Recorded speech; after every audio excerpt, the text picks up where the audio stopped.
In the previous videos in this module, I've shown you how to choose between issue trees and conceptual frameworks when structuring a case. I've shown you the anatomy of the 3Cs framework to solve business strategy problems, and I've shown you a proven 4-step approach to use your frameworks, be it the 3Cs or some other framework. In this video, I will show you how to adapt your frameworks so that you can have highly specific conceptual frameworks for any problem that you solve. This will make your frameworks much more valuable to solve the specific problem you get for your case, and it will also make them more unique, so you're showing your interviewer your own thinking and not the same memorized framework that the last candidate regurgitated a while ago. I will specifically teach you how to adapt the 3Cs to any business situation, but you can also use the same logic that I will show you here to adapt any framework to a similar situation. I'll use the 3Cs instead of others because, as I've shown you in the last video, it is actually a super versatile framework that you can use in a wide variety of cases, especially once you learn to adapt it well, which is the goal of this video. So let's jump right in. If you remember from the video that I went through with you about the 3Cs, there are 3 key decision makers in every competitive market. There are the customers who decide what they will buy, if anything at all. There are your competitors who decide how will they manage their strengths, weaknesses, and resources to serve those customers' needs and desires. And then there's your own company or your client company, which will decide the same thing as your competitors given their own strengths, weaknesses, and resources. This is true because every market is the sum of all its transactions. And each transaction happens because these 3 decision makers are making their own decisions. However, in some markets, in most markets, there's more going on. Adding those other things going on that may impact the transactions as extra categories in your framework is one of the 2 powerful ways to make your framework super specific to the problem you're solving. Adding these extra categories is what we call adapting the 3 Cs. What's the other way to make your framework specific, you ask? Simple. It is to make the questions and issues within your categories problem specific. So a framework that has all the right specific categories and the relevant specific questions within each category to solve the client's problem is a highly specific framework that can uniquely solve this case and only works perfectly for this specific case. And that's what we're aiming for when we build frameworks. Unique categories and unique questions within each category, all of which working together to solve the problem your client has. Now, I dare to say that if you have a framework with unique categories, if you have each category filled with unique questions, and if you can justify each question with hypotheses that make sense, and you can test each of those hypotheses, I dare to say that if you have all of these elements combined, that your interviewer will absolutely know that you're actually thinking about the problem and not being another framework robot. And this alone puts you in the top 10% of candidates. Alright, so I've gone through how to make your issues problem specific and doing the hypothesis and the tests when discussing steps 2, 3, and 4 in the 4-step approach to use frameworks. This means that we will focus on adding extra specific categories in this video. So how do we add new categories? Well, we have to find other things besides the customers, the competition, and your company that can affect how transactions are made in this market and which transactions will be made in your market. And there are 3 types of things like that. Number 1, other decision makers that happen to be key in a specific market. Number 2, direct interfaces between those decision makers. And number 3, structural factors, which I'll loosely call rules of the game. So let's start with other key decision makers and build our reasoning from there. So let's go back to first principles. It is always true that any market has a supply side that makes and sells goods and services, and a demand side that purchases and uses goods and services. On the demand side, the customers are always important, and on the supply side, your company and your competitors are always important. These three players are always important, which is why the 3Cs are a thing. And these three decision makers should always be understood well if the problem is a business competitive strategy problem. But some problems, most problems, have more relevant players to be understood too. In many industries, such as the consumer goods industry, for example, the distribution channels are an incredibly important link between supply and demand. Not only are they involved in almost every transaction, they also take decisions to maximize their own profit. And these decisions are not always obvious, and they're not always what's best for the final customer. Think of a shampoo manufacturer, for example. If they only think about their final customer and their competitors, they may miss opportunities to increase the visibility of their products in the retail space. And they could also miss threads from these channels, such as them coming up with their own private label brands, or making partnerships with your competitors, or restocking your products poorly. To give you a very specific example, it could be that this shampoo company finds out a way to package their product that customers love. And this is important because, you use your shampoo in the shower, so the packaging is kind of a big deal. But it could also be that the same type of packaging would make it so difficult for retailers to stock your product in their shelves that they choose not even to sell the product. This is a selfish reason for these distribution channels to take that action, and a selfish reason that could harm both your company and your customers. But it's a decision that could still make sense to them, which is why we should study distribution channels if that were the case that we were solving. Let me give you another example of an industry that would need to think deeply about their distribution channels in most decisions they make: the airline industry. It's feasible to think that one airline can outperform others because they work so well with their distribution channels, such as the websites that sell their air tickets. It is also feasible to think that it would take just one of these websites to stop selling your tickets to severely harm an airline business. But distribution channels are not that important in many other markets. In the B2B software industry, for example, most companies have sales forces dedicated to go up to their customers directly and sell. They don't need a third-party distribution channel to do that for them. Here's another example of a decision maker that is key in many but not all industries: the suppliers. While they would rarely change the competitive positioning of a shampoo manufacturer or even an airline, they make a world of difference in the automotive industry. Any auto company that wants to make cars at a lower cost, with more predictability in their supply chain, and at a higher quality, has to work long term with their suppliers and is exposed to decisions that they make for themselves. For example, if an automotive supplier decided to skimp on their quality controls, that could disrupt the whole chain of production of an auto manufacturer and cost them millions of dollars.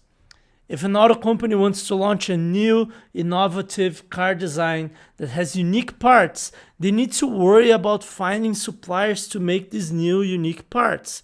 And there are many reasons why making these specific parts would not be feasible or even make sense to any supplier available.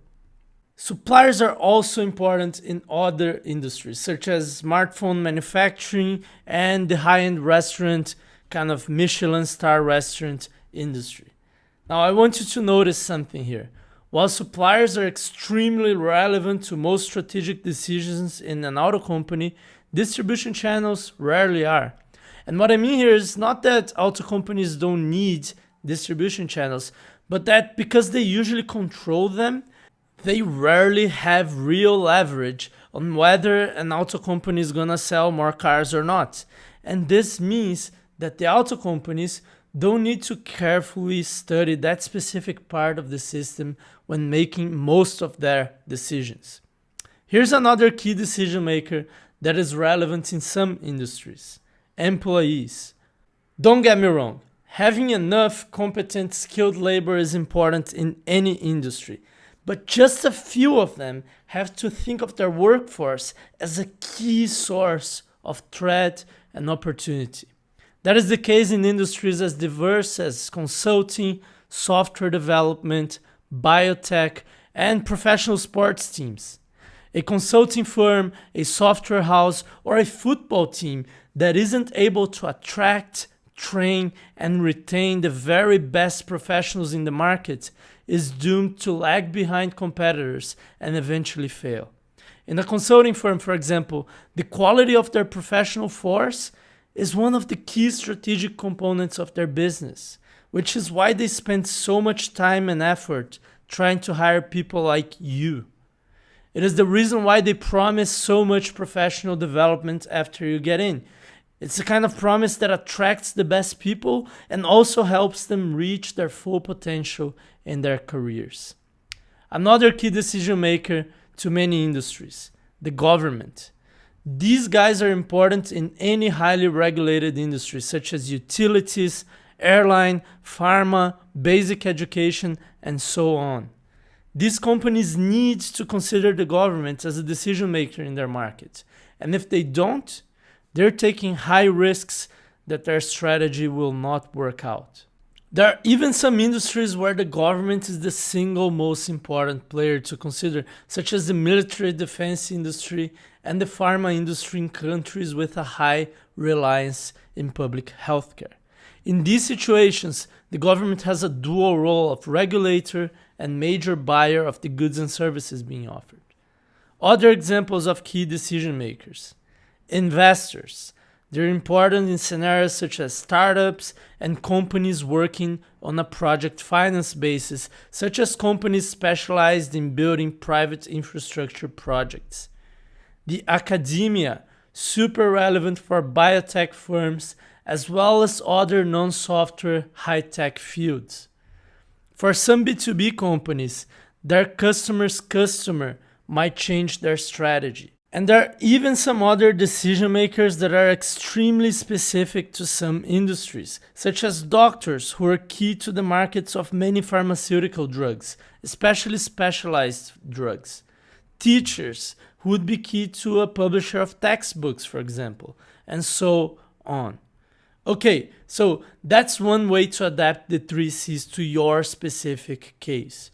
You should find the other key decision makers that really matter for the situation you're studying and that don't necessarily matter for other situations, other industries. Is this an exhaustive list of all possible key decision makers? Not at all. It's impossible to come up with such a list. But this is a good guide on how to think through this. Find key decision makers in the supply side or in the demand side, or making the bridge between supply and demand. For these decision makers to be key, they need to, out of their own interests, be able to make or influence decisions that would affect a large portion of the transactions in your market.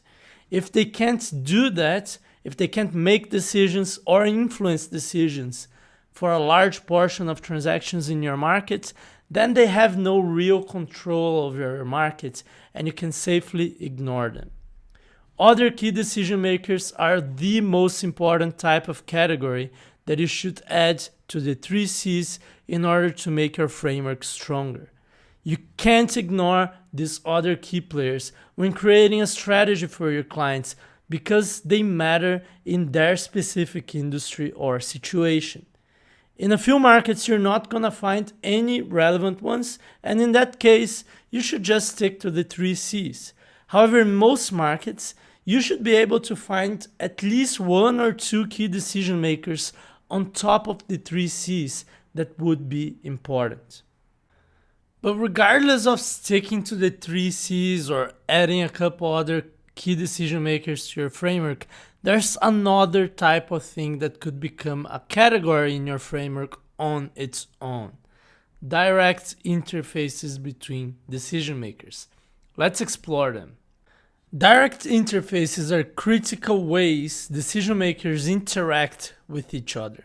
In some situations, if the interface that makes two players interact change, the decisions they take might change as well. And it is in these situations that you want to create categories specifically for the interfaces.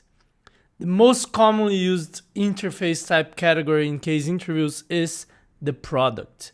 It is an interface of how customers relate to your company and to your competitors.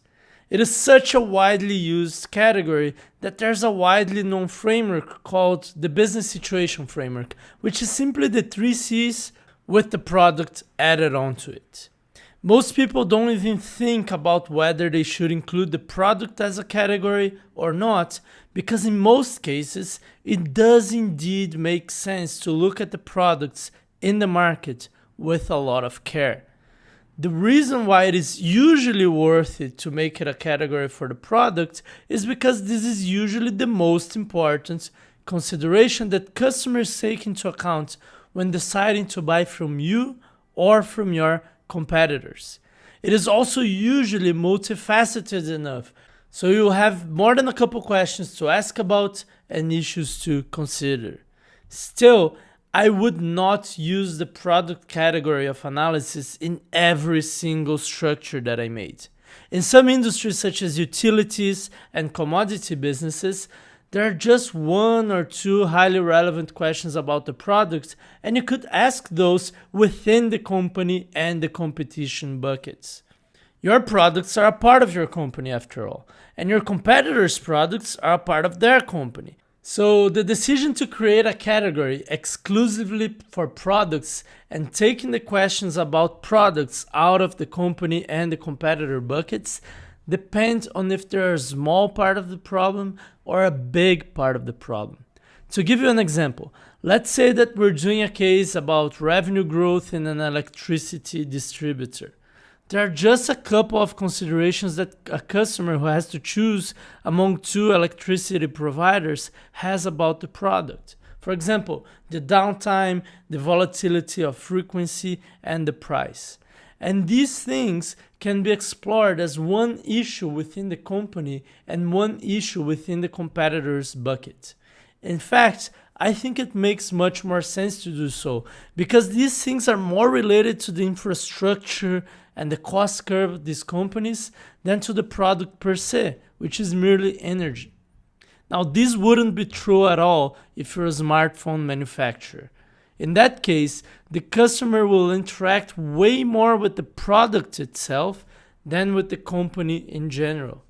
In that case, your structure would probably be stronger if you separated the product category from the company category because, well, the product and the company are actually two different things. My iPhone is different from Apple as a company. Now, while everyone remembers the product category, no one considers other interfaces. Take unions, for example. They're the interface between the employees and the company and its competitors. In some specific situations, such as the downsizing of a large manufacturer, for example, I would include unions as a category of analysis because they may have the power to limit our options. Another example of an interface is cartels. They're the interface between a company and its competitors. Most cases are in normal businesses, in free economy markets, and in these cases, cartels are illegal. But if you get a case in a situation where there is a cartel and you ignore it, you're probably leaving a ton of insight on the table. So if you get a case on an oil company and you ignore the OPEC, for example, you're at risk of giving bad advice. Another example of an industry under strong influence of a cartel is the diamond market, as just a few companies control production and pricing. Here's another example of an interface: regulatory agencies. These are the governmental bodies that control specific markets such as banking, airlines, telecommunications. You don't always have to include interfaces such as these ones in your framework. Many frameworks work just fine with just the key decision makers. But if there is a critical interface that could change your recommendation if studied in depth, you should use it too.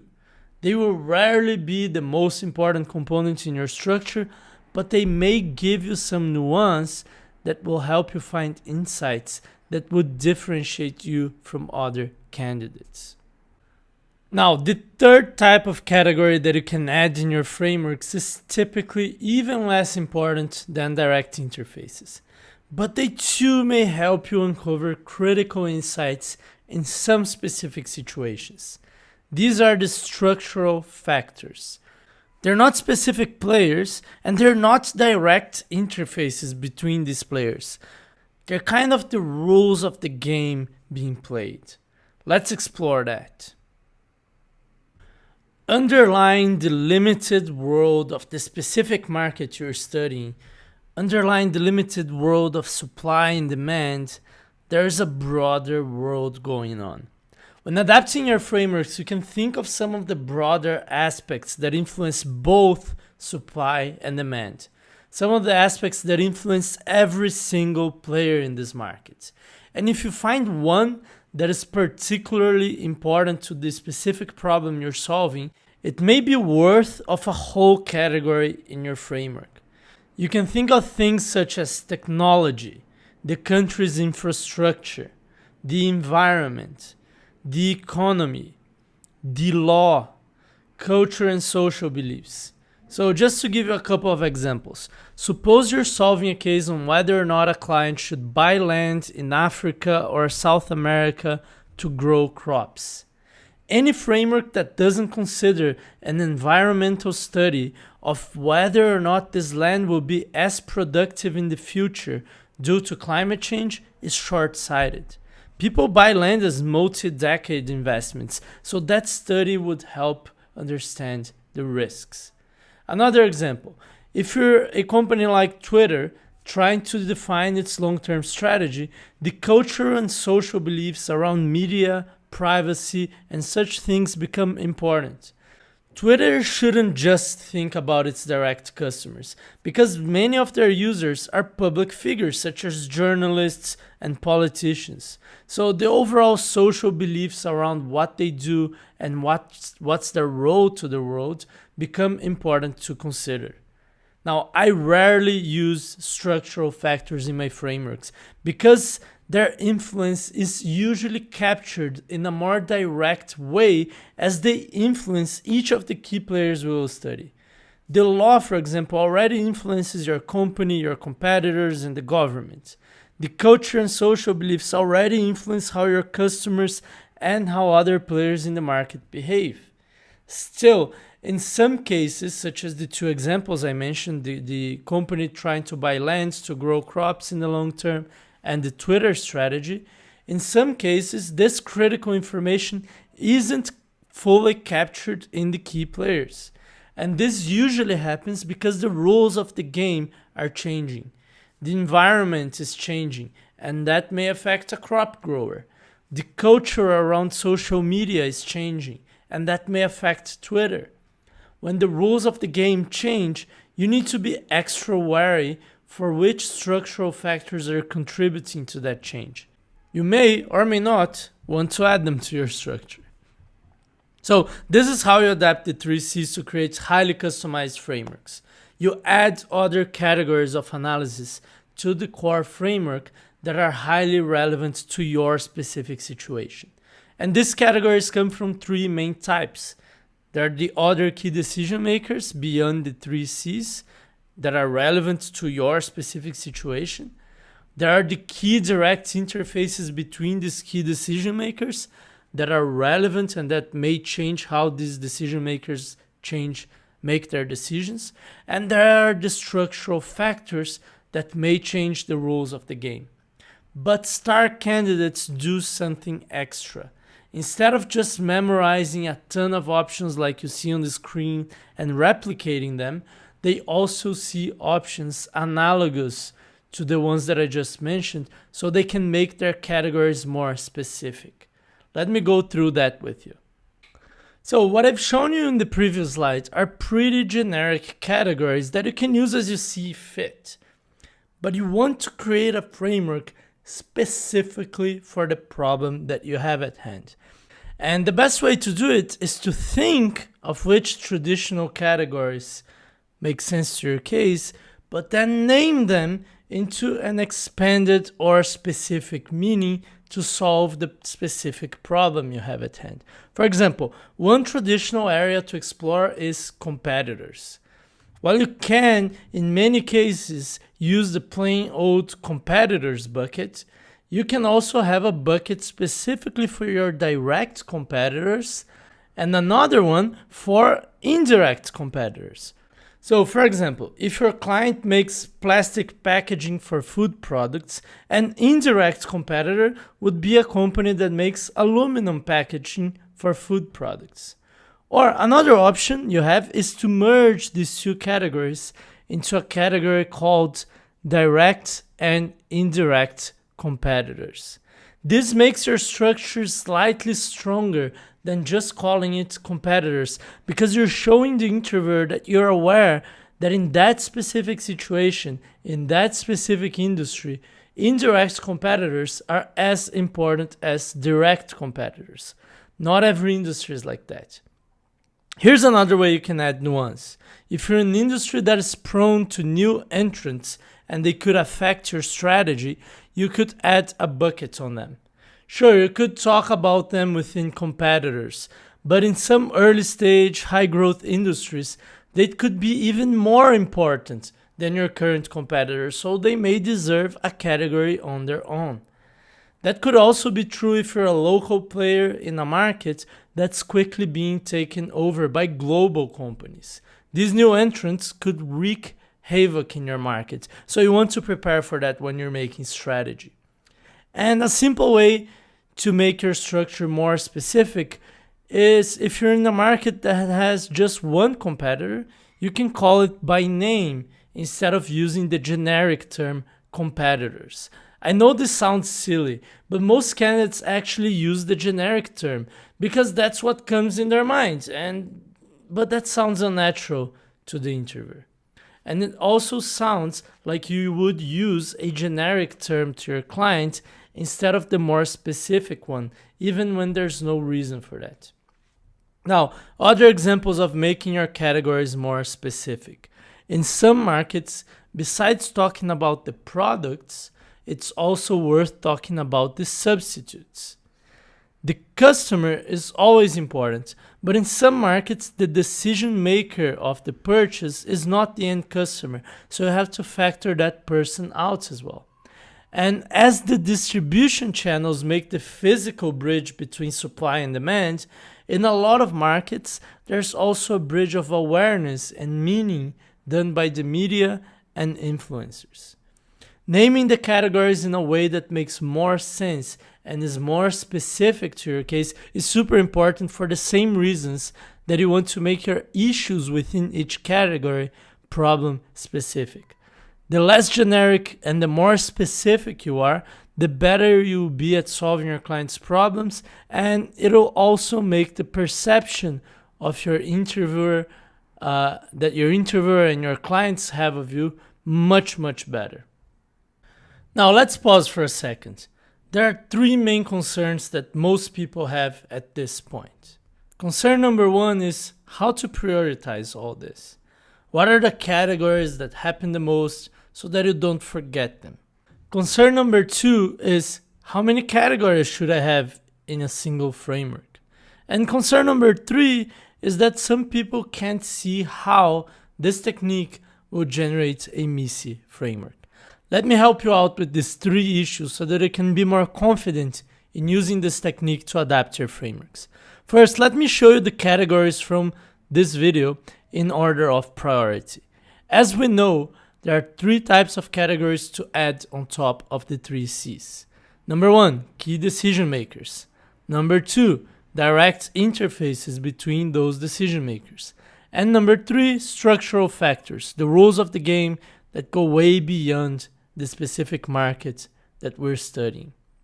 Now, some of these categories happen fairly frequent in cases. Let's say that each of these appear in 10% of cases or more. So the product category here should be relevant in far more than 10% of business strategy cases, say 60 or 70% of them, while the supplier category will be relevant in about 10% of cases. The percentages don't really matter. I'm just giving you a rule of thumb so you know what I'm calling a fairly frequent category here. Now, you don't want to be overwhelmed when adapting your framework. So when you're starting out, you should focus on seeing if any of these 5 categories you see on screen should be added to your framework as you build it. When starting out, you can disregard all others. Just focus on these 5 and you'll be able to add 1 relevant category or 2, and that will already make your framework better.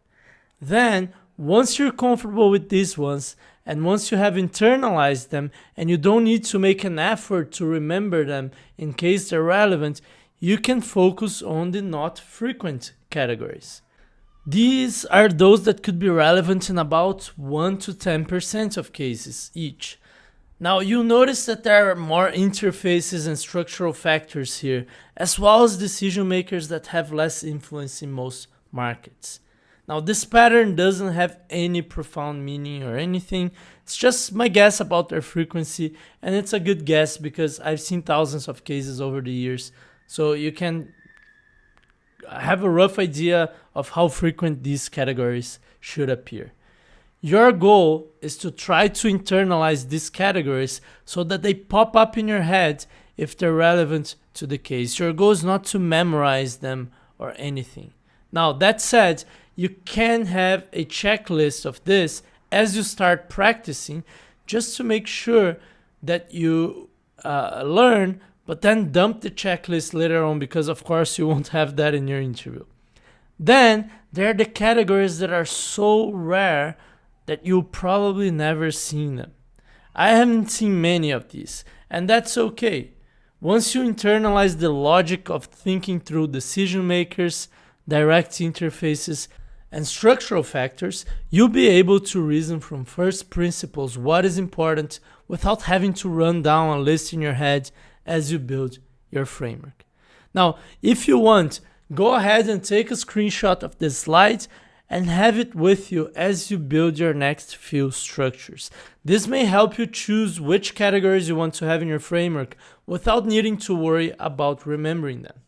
Needless to say, this is not an exhaustive list, so you may want to think for yourself if there's another category that is not in this list that would make sense to your case.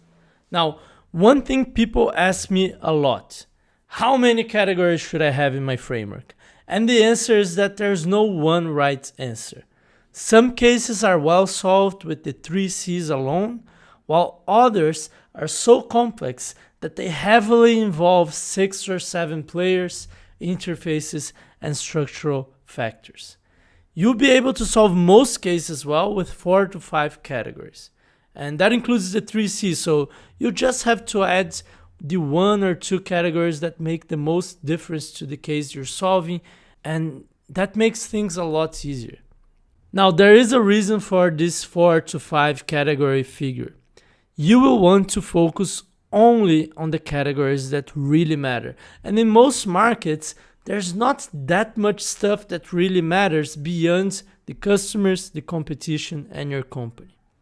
Anyway, the other question that I get a lot is, how is this gonna generate a MISI structure? Great question. Now, this way of building frameworks guarantees mutually exclusiveness and achieves the right balance between being exhaustive and being 80-20. Let me explain. The reason why you achieve no overlaps and achieve a mutually exclusive framework is because a key decision maker is never an interface, and an interface is never a structural factor. They're all different by nature.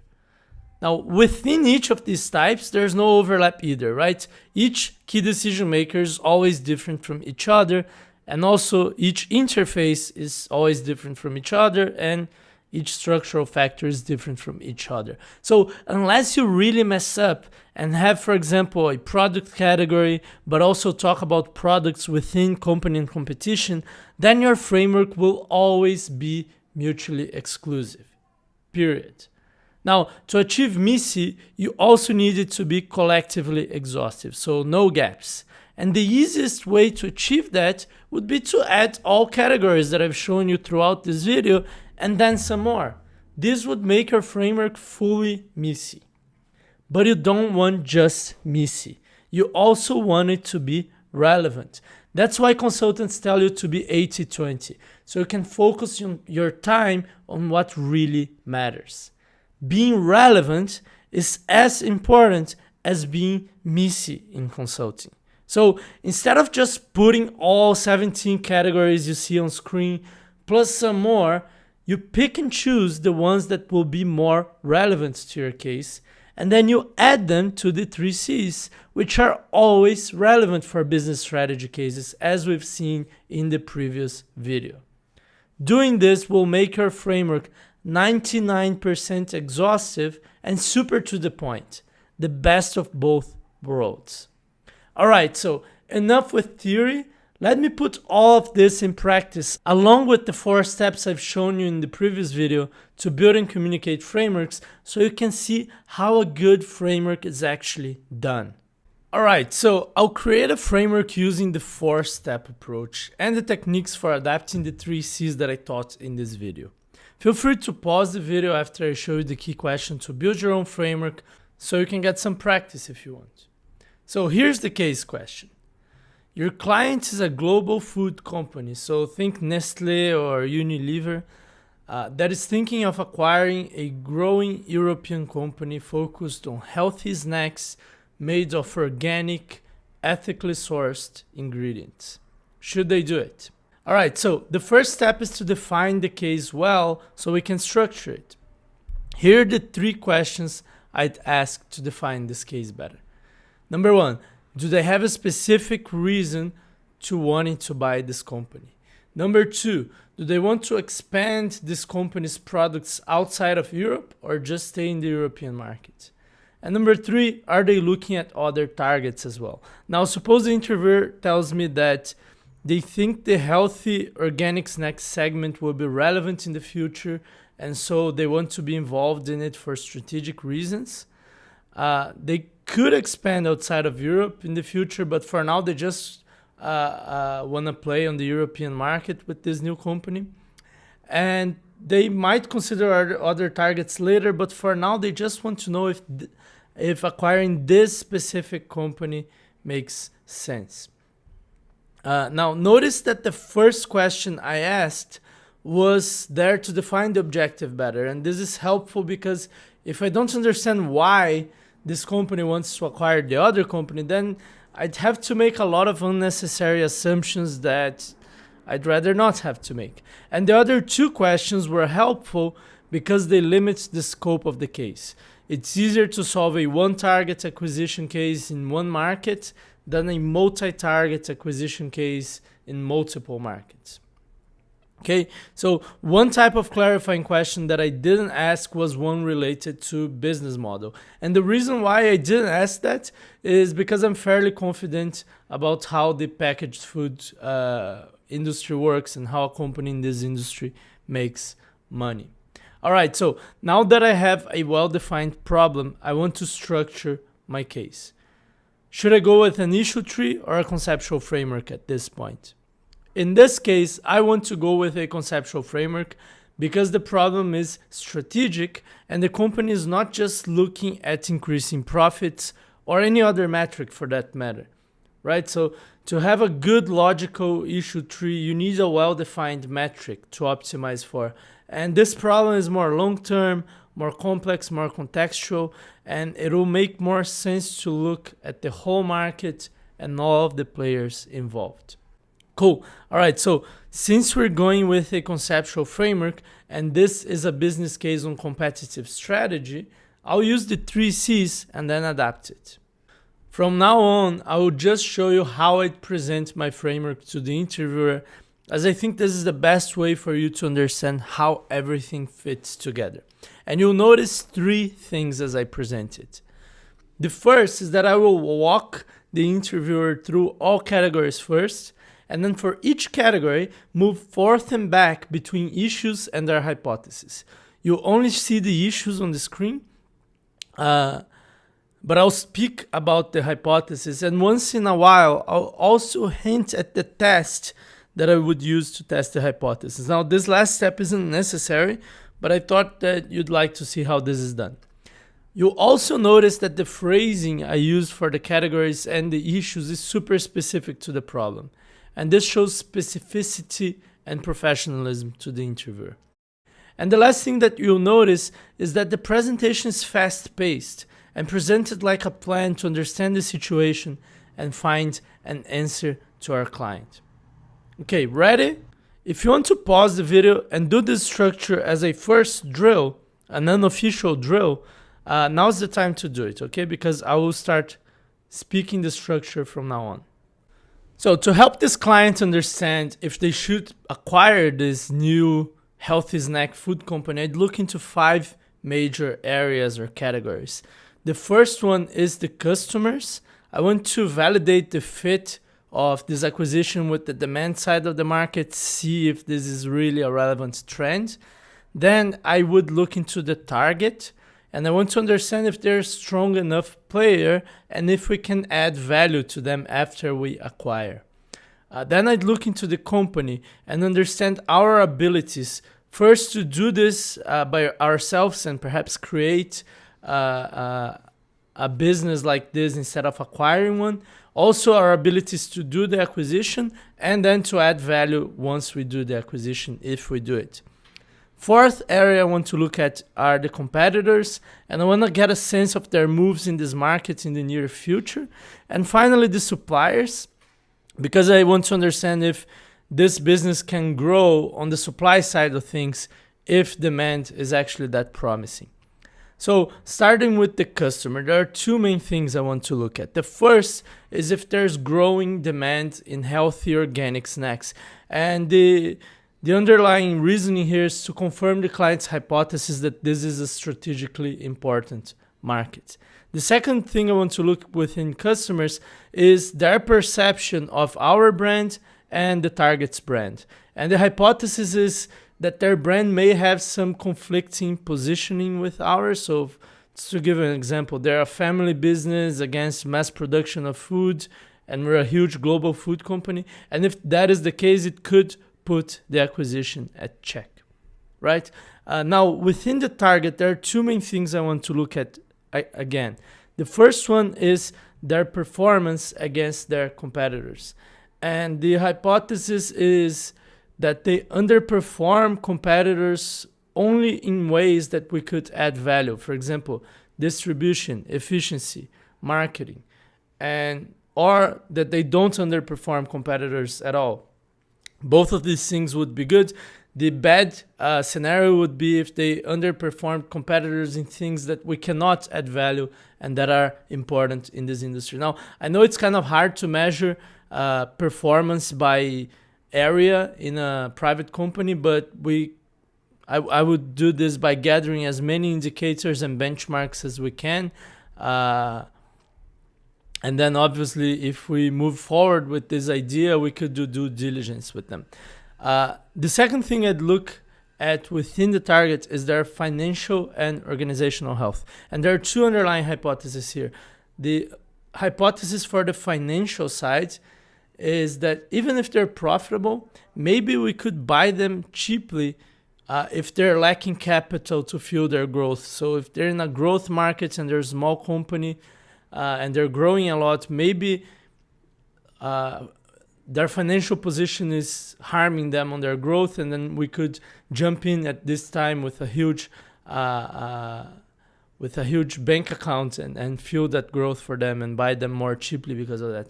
And then on the organizational side, my hypothesis is that perhaps because this is a fast growth market and company, it has created a lot of organizational problems in their processes, maybe their systems, their chain of command, and this could make it extra hard to absorb them into our organizational structure, perhaps even hindering the acquisition. And I think this is pretty hard to measure, but one way we could do it is to interview former employees, suppliers, and other parties. Now, within the company, I think this is our company, the global food company. I think this is one of the main areas. I think there's three things that we need to assess. The first one is if we have the ability to enter this market by ourselves. And the hypothesis obviously is that if we can start up a competing brand quickly, we may not even need to acquire. Now, it may still even make sense to acquire so that we can do this even faster and learn with their experience, but maybe it's cheaper to do it by ourselves, and it may make more sense. Now, the second thing is our historical abilities in acquiring other companies like this. And by like this, I mean in this type of market or growing as fast as this.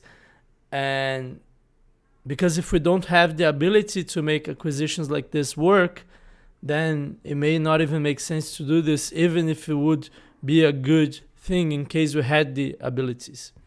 And the third thing, this is kind of my hypothesis, is that we can bring revenue and cost synergies to the table. Maybe we can improve their marketing and distribution of products, creating more demand, more volume, and also price premiums. Maybe we can bring on the cost side operational efficiencies, such as better purchasing and negotiation with suppliers, or even manufacturing efficiencies. And these things could improve their bottom line because we have some knowledge or size that they don't. Now, under competitors, I would look at two major things. The first is I would look at our competitors' M&A and product launch activity in this market. And by competitor here, I mean other global food companies. I won't look at other targets because I think it was pretty clear that they want to look at this specific target for now, not others. But I want to know if our competitors are even considering to either acquire companies like this or launch products in this market. And this is kind of extra validation of the strategic importance of this market in the future. Now, if they're not doing anything, this doesn't mean we're wrong. We could be the first guys thinking about this, but I think this would be pretty unusual and would put a question mark on that assumption. And the second thing I'd look at within our competitors is their likelihood to try to acquire the same company, the same target, or a competitor of that target. And we could do this by looking at the news, for example. But the idea is, or the hypothesis here is that we may need to do this deal very carefully, not to be in the weaker side of the negotiation table and overpay this. Because if our, say we announce we're thinking of buying this company or a company in this space, this may trigger an arms race of acquiring strong companies in this space, which would drive the cost of acquiring these companies up. And finally, with suppliers, I think this is pretty important. I want to know the ability of increasing volumes of buying our raw materials with current or new suppliers without losing quality. And the hypothesis here is this is a growing market. There may be volume synergies, and this all means that we could need more raw materials because we're thinking of growing. Now, this company is positioned as organic, healthy, ethically sourced raw materials, and these types of ingredients are often hard to scale production. So, for example, certain nuts, you need to grow trees which take years to grow that, and we may not even be able to grow that fast because of a supply constraint. And I just want to check that before we do that, because maybe on the demand side of things are great, but on the supply side, there could be problems. I wouldn't worry too much about manufacturing and things like this, because we can just invest in case it's worth it. But on the raw material ingredient side of things, this would be important. And what I would start is just checking with the customers quickly, the brand analysis and the demand analysis, and then I'd move right into the target to see if they are actually a good target in terms of performance, competitive performance, financial and organizational health. And that's it. That's how I'd adapt and present a framework to an interviewer. Now, I took a whole 9 minutes to communicate this framework. This may be too long, especially at BCG and Bain. At McKinsey, you can communicate a pretty thorough framework. So why did I take so long to do it? It's simple. I gave hypotheses for every single issue in this framework. And I counted after recording this. I'm actually speaking to you now after I recorded the framework so I could count. And of the 9 minutes, 5 minutes and 15 seconds were used to explain the hypothesis. Now, the reason why I did it, the reason why I explained every single hypothesis behind every single issue is so you could understand why each thing was there in this framework. And in this course and in other courses, I will often err on the longer side of explaining my structures better so that you can learn. But in a real interview, you may want to go a little quicker. And the way to do that is not to make your framework less comprehensive, but to explain less hypotheses. You just need to explain a few of them instead of all of them. And by doing that, you could easily cut 4 minutes of your presentation, as the hypothesis part is the one that takes longer to go through. And if you do that, you'll be down to 5 minutes to present a thorough, comprehensive framework, which is well within the best practices of candidates who get multiple offers. Just another note here, this is not a perfect framework, and there are many other ways to do it. For example, you could argue that the product category would be very useful here, or at least that studying the products within the target category, so our target product portfolio, would make sense to see how it looks like. You could also argue otherwise. You could say, who cares about the specifics of their product portfolio? If they're performing well financially and if customers like their brand, we as a global food company could fine-tune the product portfolio after we acquire them. Now, you may have also thought about other issues that I didn't in this framework, and this is normal. There is no one right answer, but there are many good answers that you can give. If your framework solves about 90% of the problem, it's good enough for the interview. Now, if you didn't mention one or even a few of the issues that I did, my advice to you is to think about why that issue would be important. And if you think it is indeed important, then to use similar ideas in the future if you get a case that is similar to this one. When you're at the stage of preparing for the interview, it's much more important to learn as you do cases and drills than to obsess over not making mistakes. You're practicing, you're not performing yet. With that said, this is the end of this video, and now it's the time for you to go do a couple of drills to solidify your learnings into practice. So I'll see you in the next video, which is a drill, and there's another one after that. And then I'll teach you how to create completely brand new structures from scratch.